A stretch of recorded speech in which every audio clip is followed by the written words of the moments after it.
कभी ऐसा हुआ है कि आप किसी पार्टी में गए हों और चारों तरफ लोग बातें कर रहे हों, लेकिन आप बस एक कोने में खड़े सोच रहे हों, मैं क्या बोलूं, लोग मुझे अजीब तो नहीं समझेंगे? या कभी ऐसा हुआ कि किसी से बातचीत शुरू तो की, लेकिन कुछ सेकंड बाद माहौल ऑकवर्ड हो गया?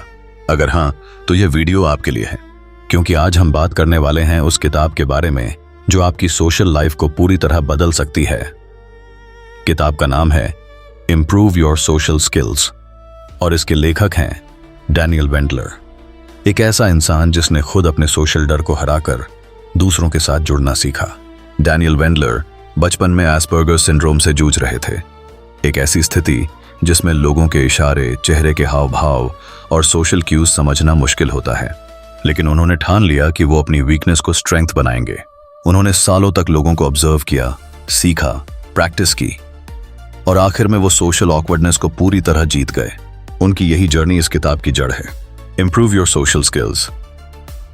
कोई मोटिवेशनल स्पीच नहीं है, ये एक स्टेप बाय स्टेप गाइड है कि कैसे आप खुद अपनी सोशल एंजाइटी, हेजिटेशन और ऑकवर्डनेस को मिटा सकते हैं। अब सवाल ये है, क्या सोशल स्किल्स सीखी जा सकती हैं? क्या एक इंट्रोवर्ट इंसान भी कॉन्फिडेंट कम्युनिकेटर बन सकता है? क्या आप भी लोगों से जुड़कर जेन्युइन दोस्ती और रिस्पेक्ट पा सकते हैं? जवाब है हाँ, बिल्कुल। और इस किताब में डैनियल ने उसी का फॉर्मूला दिया है। यह किताब हमें सिखाती है कैसे सुनना और बोलना दोनों एक कला है, कैसे आपके जेस्चर्स और एक्सप्रेशंस भी आपकी बातों से ज्यादा मायने रखते हैं, कैसे हर बातचीत को मीनिंगफुल और ऑथेंटिक बनाया जा सकता है। आज के डिजिटल दुनिया में जहां लोग ऑनलाइन ज्यादा और रियल लाइफ में कम जुड़े हैं, वहां सोशल स्किल सिर्फ एक एक्स्ट्रा चीज नहीं बल्कि एक लाइफ स्किल बन चुकी है। आप कितने टैलेंटेड हैं यह तब तक कोई नहीं जान पाएगा जब तक आप खुद को सही तरीके से प्रेजेंट नहीं करते। तो चलिए इस वीडियो में हम जानेंगे डैनियल वेंडलर की इस किताब से वो सारे सीक्रेट्स जो आपकी कम्युनिकेशन को स्ट्रॉन्ग, कॉन्फिडेंट और चार्मिंग बना देंगे। हम बात करेंगे कैसे बातचीत शुरू करें, कैसे उसे जारी रखें, कैसे दोस्ती और रिश्ते बनाएं और सबसे जरूरी कैसे अपने अंदर की सोशल डर को खत्म करें।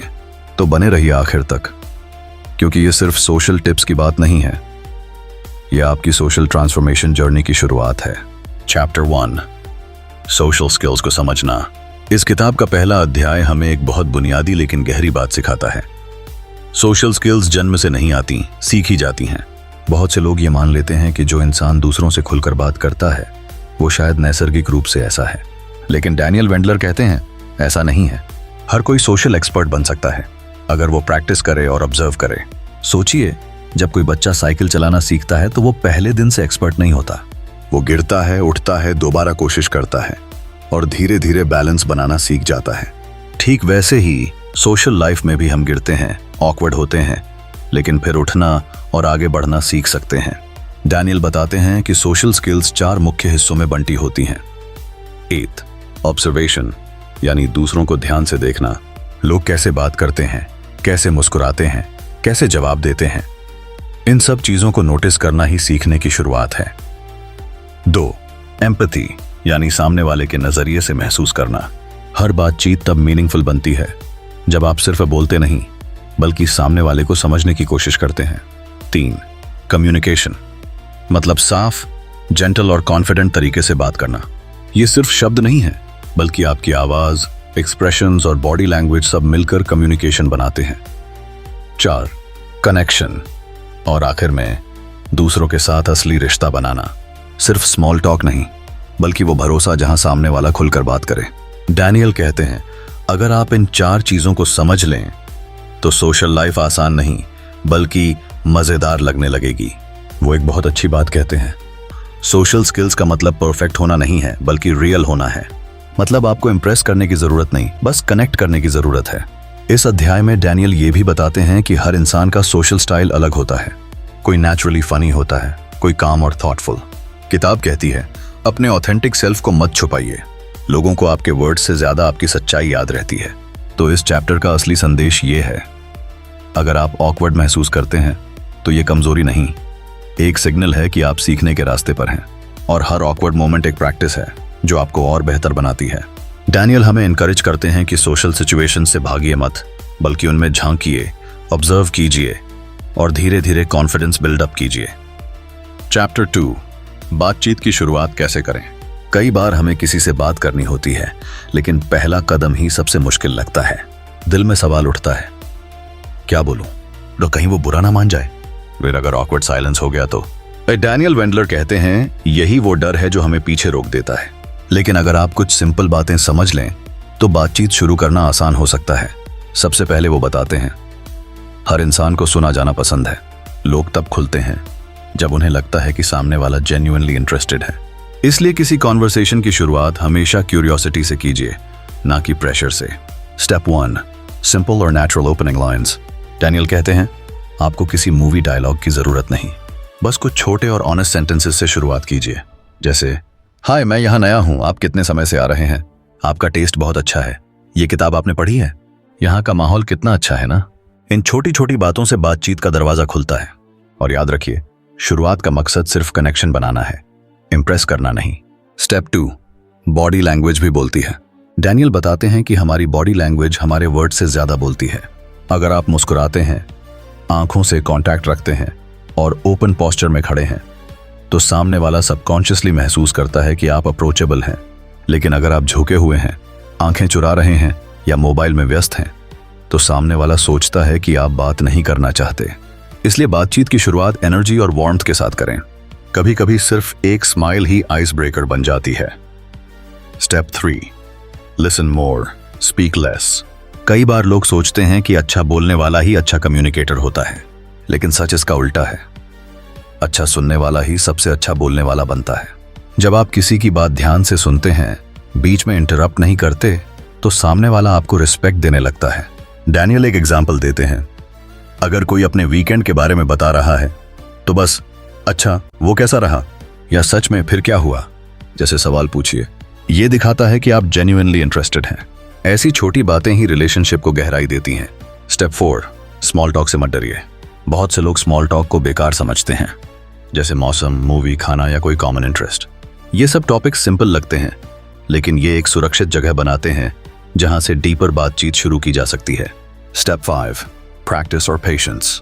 कन्वर्सेशन स्किल्स भी एक मसल की तरह हैं। जितनी बार आप प्रैक्टिस करेंगे, उतनी ही स्ट्रांग होंगी। शुरुआत में ऑकवर्ड महसूस होना बिल्कुल नॉर्मल है, लेकिन हर बार जब आप कोशिश करते हैं, आपका ब्रेन सोशल कंफर्ट सीखता है। डैनियल कहते हैं, हर अच्छी बातचीत की शुरुआत ऑकवर्ड साइलेंस से ही होती है। बस फर्क इतना है कि कुछ लोग उस साइलेंस को डर समझते हैं और कुछ लोग उसे शुरुआत का मौका।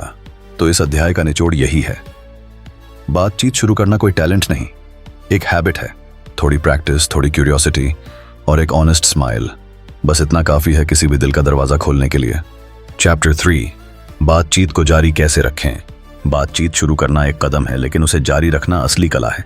अक्सर होता यह है कि हम किसी से बात तो शुरू कर लेते हैं, पर कुछ मिनटों में माहौल ऑकवर्ड हो जाता है, खामोशी छा जाती है और दोनों तरफ कंफ्यूजन होता है कि अब क्या बोलें। डैनियल वेंडलर कहते हैं, अगर आप ये समझ जाएं कि बातचीत को कैसे बहते रहना चाहिए, तो कोई भी बात इंटरेस्टिंग और नेचुरल लगने लगती है। स्टेप 1, सामने वाले में सच्ची दिलचस्पी लें। सबसे पहले बात आती है इंटरेस्ट की। अगर आप सिर्फ बोलने के लिए बोल रहे हैं, तो बातचीत ज्यादा देर नहीं चलेगी। लेकिन अगर आप सच में सामने वाले को समझना चाहते हैं, तो सवाल अपने आप निकलने लगते हैं। उदाहरण के लिए, अगर वो कहता है कि उसे ट्रैवल पसंद है, तो आप पूछ सकते हैं, कौन सी जगह आपको सबसे ज्यादा पसंद आई, या अगर मौका मिले तो अगली बार कहां जाना चाहेंगे। ये छोटे छोटे सवाल सामने वाले को महसूस कराते हैं कि आप जेन्युइनली सुन रहे हैं। स्टेप 2, अपने बारे में भी शेयर करें। बातचीत एक रास्ता है जो दोनों तरफ जाता है।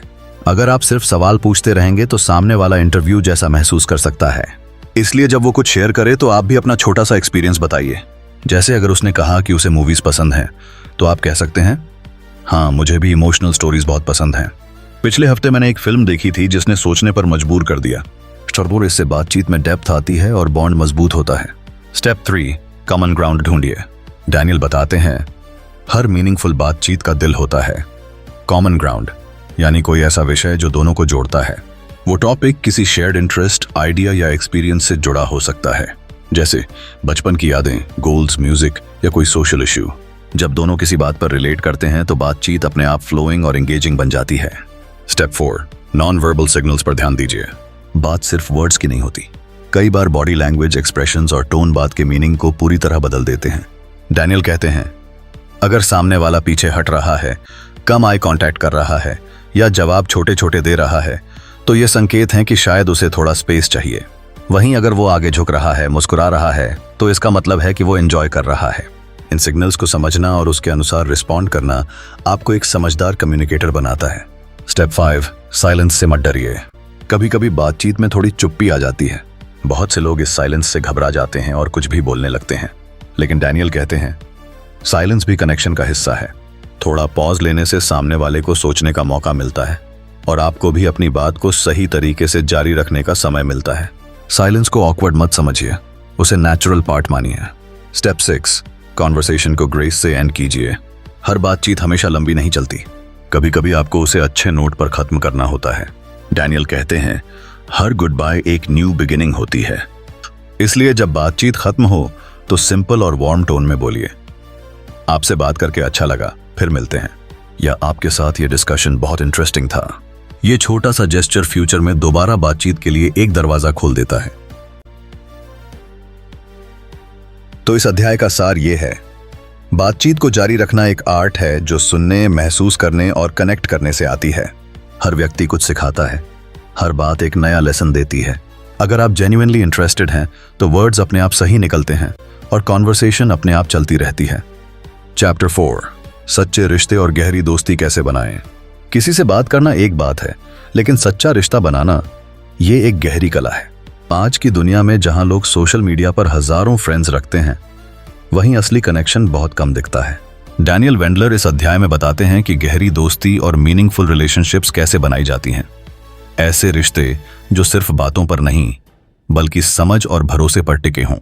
स्टेप 1, रियल बनिए, परफेक्ट नहीं।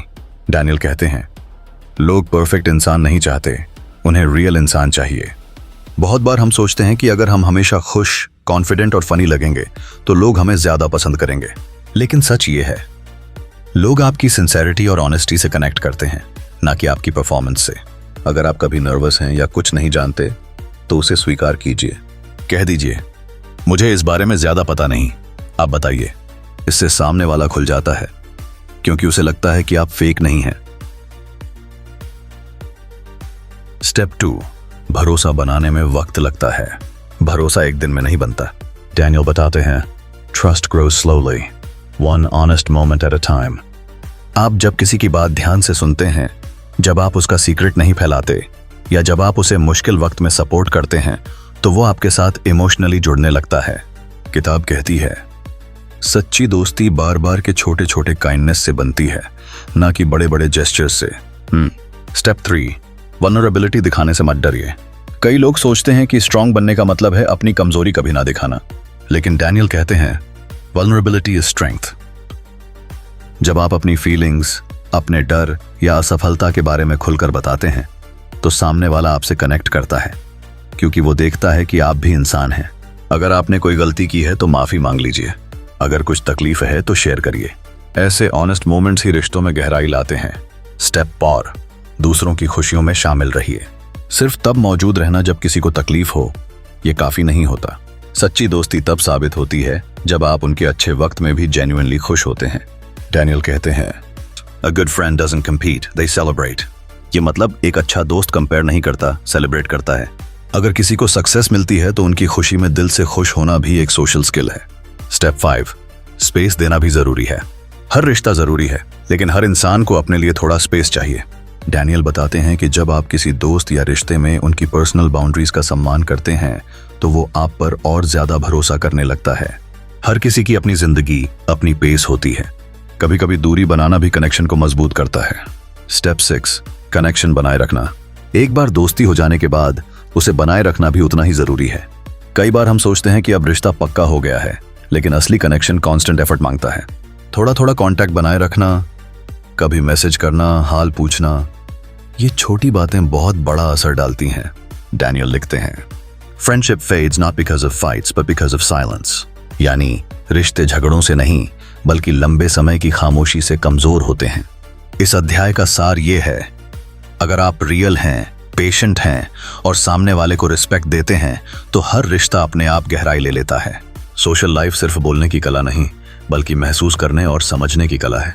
और जब आप किसी को दिल से समझते हैं, वो हमेशा आपके साथ रहना चाहता है। चैप्टर 5 सोशल डर और झिझक को कैसे हराएं। क्या कभी ऐसा हुआ है कि आप किसी ग्रुप में हो और दिल जोर जोर से धड़क रहा हो, हाथ पसीने से भीग जाएं और दिमाग में बस एक ही बात घूम रही हो, अगर मैंने कुछ गलत बोल दिया तो? यही है सोशल एंजाइटी और डैनियल वेंडलर ने इसे बहुत करीब से जिया है। इस अध्याय में वो बताते हैं कि कैसे ये डर पैदा होता है और कैसे आप इसे स्टेप बाय स्टेप खत्म कर सकते हैं। स्टेप 1, डर को पहचानिए, उसे दबाइए मत। डैनियल कहते हैं आप डर को हरा नहीं सकते जब तक आप उसे पहचानते नहीं। सोशल एंजाइटी का मतलब ये नहीं कि आप कमजोर हैं, बल्कि ये आपके दिमाग का तरीका है आपको सुरक्षित रखने का। लेकिन जब ये सुरक्षा जरूरत से ज्यादा बढ़ जाती है तो वो आपके कॉन्फिडेंस को तोड़ देती है। सबसे पहला कदम है उस डर को नाम दीजिए। जैसे मुझे पब्लिक में बोलने से डर लगता है, या मुझे लोगों से बात करते हुए जजमेंट का डर है। जब आप डर को पहचान लेते हैं तो आपका दिमाग उसे समझने लगता है और डर कमजोर पड़ने लगता है। स्टेप 2, नेगेटिव थॉट्स को चैलेंज करें। सोशल एंजाइटी ज्यादातर हमारे सोचने के तरीके से आती है। हम अपने ही मन में एक कहानी बना लेते हैं। लोग मुझे जज करेंगे, मैं अजीब लगूंगा, कोई मुझसे बात नहीं करना चाहता। डैनियल कहते हैं ये सब माइंड ट्रैप्स हैं। इनसे बाहर आने के लिए आपको अपने विचारों को सवालों से टटोलना होगा। अपने आप से पूछिए, क्या मेरे पास इसका कोई सबूत है? क्या पहले कभी ऐसा हुआ कि लोगों ने मुझे रिजेक्ट किया? अक्सर जवाब मिलेगा नहीं, ये सिर्फ हमारे डर की कल्पना होती है, हकीकत नहीं। Step 3, practice small steps. Daniel इस चैप्टर में एक बहुत प्रैक्टिकल तरीका बताते हैं, छोटे छोटे कदमों से डर को हराना। अगर आपको लोगों से बात करने में डर लगता है तो शुरुआत अननोन लोगों से मत कीजिए। पहले अपने दोस्तों या सहकर्मियों से शॉर्ट कॉन्वर्सेशंस कीजिए, फिर धीरे धीरे नए लोगों से छोटी बातें शुरू करें। हर बार जब आप एक अनकंफर्टेबल सिचुएशन में जाते हैं, आपका दिमाग सीखता है कि ये डरना जरूरी नहीं था, और बार बार करने से डर की इंटेंसिटी घटती जाती है। स्टेप 4, अपने माइंड और बॉडी को काम रखें। सोशल एंजाइटी सिर्फ मेंटल नहीं, फिजिकल भी होती है। आपका दिल तेज धड़कता है, हाथ कांपते हैं, सांस तेज चलती है। डैनियल कहते हैं बॉडी को शांत करोगे तो माइंड खुद शांत हो जाएगा। कुछ सिंपल टेक्निक्स हैं जो मदद करती हैं। डीप ब्रीदिंग, गहरी सांस लें और धीरे धीरे छोड़ें। ग्राउंडिंग, अपने आसपास की चीजों पर ध्यान दें ताकि आप प्रेजेंट रहें। स्माइल, मुस्कुराना आपके नर्वस सिस्टम को काम करता है। इन छोटी चीजों से दिमाग को सिग्नल मिलता है कि सब ठीक है। स्टेप 5, खुद पर हंसना सीखिए। डैनियल का एक शानदार सुझाव है, learn to laugh at yourself. अगर आप अपने छोटे छोटे मिस्टेक्स को हल्के में लेना सीख लें तो दुनिया भी उन्हें हल्के में लेगी। अगर आपने किसी से ऑकवर्ड बात कह दी या कुछ गलत बोल दिया तो सोचिए, ठीक है, अगली बार बेहतर करूंगा। भी हर ऑकवर्ड मोमेंट एक प्रैक्टिस है, कोई फेलियर नहीं। स्टेप 6, अपने आप से दोस्ती कीजिए। सोशल एंजाइटी की जड़ में एक बड़ी बात होती है, हम खुद से प्यार नहीं करते। हम अपने आप पर बहुत हार्श होते हैं, जैसे हर बार खुद को जज करते हैं। डैनियल कहते हैं सेल्फ कंपैशन ही करेज की जड़ है। अगर आप अपने आप से दयालु होंगे तो दूसरों के सामने भी कॉन्फिडेंट महसूस करेंगे। हर बार जब आप नर्वस हों, अपने दिल में कहिए मैं ठीक हूं और मैं सीख रहा हूं। याद रखिए, हर किसी को कभी ना कभी डर लगता है, लेकिन जो डर के बावजूद आगे बढ़ता है वही सोशल कॉन्फिडेंस हासिल करता है। इस अध्याय का सार यही है, सोशल एंजाइटी कोई स्थायी कमजोरी नहीं है, यह सिर्फ एक पैटर्न है जिसे बदला जा सकता है। हर कोशिश, हर छोटी प्रैक्टिस आपको उस कॉन्फिडेंट वर्जन के करीब ले जाती है जो पहले से आपके अंदर मौजूद है। चैप्टर 6, कैसे बने एक बेहतर इंसान। सोशल स्किल्स का असली मकसद। इस किताब का आखिरी और सबसे जरूरी हिस्सा यही बताता है कि सोशल स्किल्स का असली मतलब सिर्फ लोगों को प्रभावित करना नहीं, बल्कि एक बेहतर इंसान बनना है। अगर आप दूसरों से अच्छी तरह बात करते हैं लेकिन अंदर से खुद परेशान हैं, तो आपकी मुस्कान नकली लगेगी। इसीलिए लेखक कहता है कि पहले खुद को समझो, फिर दूसरों को। एंड सेल्फ अवेयरनेस यानी खुद की पहचान। हर इंसान की एक सोशल एनर्जी होती है। कुछ लोग ज्यादा मिलनसार होते हैं, कुछ शांत। आपको अपने नेचर को जानना होगा कि आप किस माहौल में सहज महसूस करते हैं। जब आप खुद को समझ लेते हैं तभी आप दूसरों से ईमानदारी से जुड़ सकते हैं। दूसरों के लिए जेन्युइन बनो। लोगों से रिश्ता बनाने का सबसे आसान तरीका है उनमें सच्ची दिलचस्पी दिखाना। नकली तारीफ मत करो, बस ध्यान से सुनो और छोटे छोटे जेस्चर्स दिखाओ कि आप परवाह करते हो। जैसे तुम्हारे प्रोजेक्ट के बारे में कैसा चल रहा है, या तुमने पिछली बार कहा था तुम ट्रैवल पर जा रहे हो। कैसा रहा? ऐसे सवाल भरोसा पैदा करते हैं। बाउंड्रीज बनाना सीखो। सोशल होना यह नहीं कि हर वक्त हाँ बोलो। अगर आप हर किसी को खुश करने की कोशिश करोगे तो थक जाओगे। कभी कभी ना कहना जरूरी है। सीमाएं बनाओ ताकि आपका मन भी संतुलित रहे और रिश्ते भी सच्चे बने रहें। Emotional maturity. कभी कोई आपको इग्नोर करे, क्रिटिसाइज करे या बात ना करे तो तुरंत रिएक्ट मत करो। थोड़ा रुककर सोचो, क्या वो वाकई में बुरा है या बस व्यस्त है? इमोशनल मैच्योरिटी का मतलब है सोच समझकर जवाब देना, ना कि जल्दबाजी में रिएक्शन देना। 5. Practice empathy. एम्पैथी यानी दूसरों के नजरिए से चीजें देखना। जब कोई दुखी हो तो उसे समझाने की कोशिश मत करो, बस कहो हाँ ये सच में मुश्किल लगता है। कभी कभी सिर्फ सुना जाना ही इंसान के लिए काफी होता है। अपने कंफर्ट जोन से बाहर निकलो। सोशल स्किल्स सीखी जाती हैं, जन्मजात नहीं होती। हर दिन किसी नए व्यक्ति से बात करने की कोशिश करो। कभी किसी अजनबी को मुस्कुरा दो, किसी की मदद कर दो। छोटे कदम धीरे धीरे बड़ा फर्क लाते हैं। Real social confidence. कॉन्फिडेंस का मतलब है मैं सबको इंप्रेस कर लूं नहीं, बल्कि मैं अपने जैसा रहूं, फिर भी लोगों के साथ जुड़ सकूं। जब आप खुद को स्वीकार करते हो तभी असली सोशल कॉन्फिडेंस आता है। लेखक का संदेश बहुत साफ है। सोशल स्किल्स सीखने का मतलब है लोगों से जुड़कर दुनिया को थोड़ा और बेहतर बनाना, ना कि सिर्फ खुद को ऊपर उठाना। और जब आप सच्चे दिल से लोगों से जुड़ते हो तो आपको सिर्फ दोस्त नहीं, रिश्ते, अवसर और सम्मान भी मिलते हैं। आखिर में इंप्रूव योर सोशल स्किल्स हमें यही सिखाती है कि असली ताकत इस बात में नहीं है कि आप कितने स्मार्ट बोलते हैं, बल्कि इस बात में है कि आप किसी को कैसा महसूस करवाते हैं। हर इंसान चाहता है कि कोई उसे समझे, उसकी बात सुने और उसे ये एहसास दिलाए कि वो मायने रखता है। जब आप किसी को ये एहसास देते हैं तो वहीं से आपकी सोशल जर्नी की असली शुरुआत होती है। किताब का सबसे गहरा संदेश यही है, be kind, be real and be present. यानी दयालु बनो, सच्चे रहो और उस पल में पूरी तरह मौजूद रहो। अगर आप ये 3 चीजें सीख गए तो आप सिर्फ एक अच्छे सोशल व्यक्ति नहीं, बल्कि एक बेहतर इंसान बन जाओगे। कभी किसी मुस्कान के पीछे का दर्द समझो, कभी किसी चुप इंसान को बोलने का मौका दो, कभी किसी अकेले इंसान को यह महसूस करवाओ कि वो अकेला नहीं है। यही है सोशल स्किल्स का असली मतलब, लोगों से जुड़कर खुद को भी इंसानियत के और करीब लाना। और याद रखना, रिश्ते तब खूबसूरत बनते हैं जब उनमें स्वार्थ नहीं बल्कि समझ होती है। तो आज से तय करो, हर दिन किसी नए इंसान से जुड़ो, हर दिन किसी के चेहरे पर मुस्कान लाओ, क्योंकि दुनिया में अच्छाई फैलाने का सबसे आसान तरीका है एक सच्चा रिश्ता बनाना।